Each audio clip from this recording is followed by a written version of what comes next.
Assalamualaikum warahmatullahi wabarakatuh. Saya Fadla Dirgania dari Prodi S1 Akuntansi kelas 2D. Di sini saya akan membuat tugas video yang diberikan oleh Pak Madani Hatta. Langsung saja saya akan menjelaskan tentang siklus akuntansi.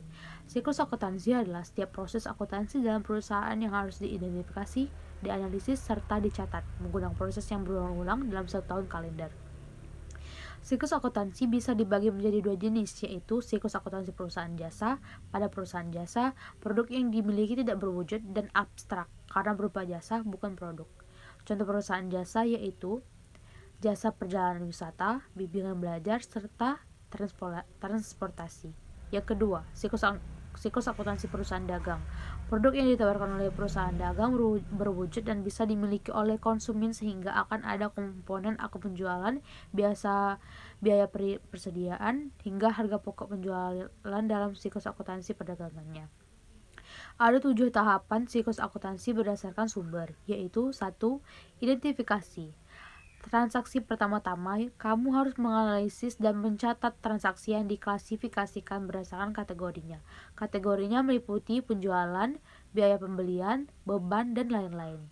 Transaksi tersebut semuanya harus memiliki bukti berupa nota, kwitansi, faktur, atau memo resmi.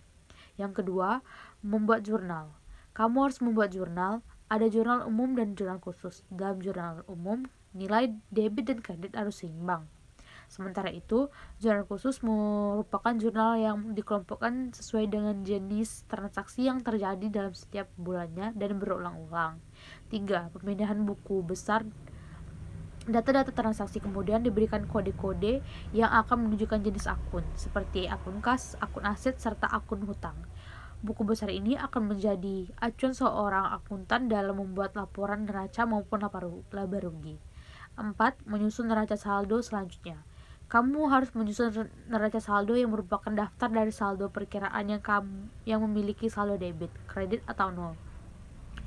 Pada neraca saldo, pendapatan dan beban perusahaan belum tercatat semua karena masih ada pengaruh dari lebih dari satu periode akuntansi.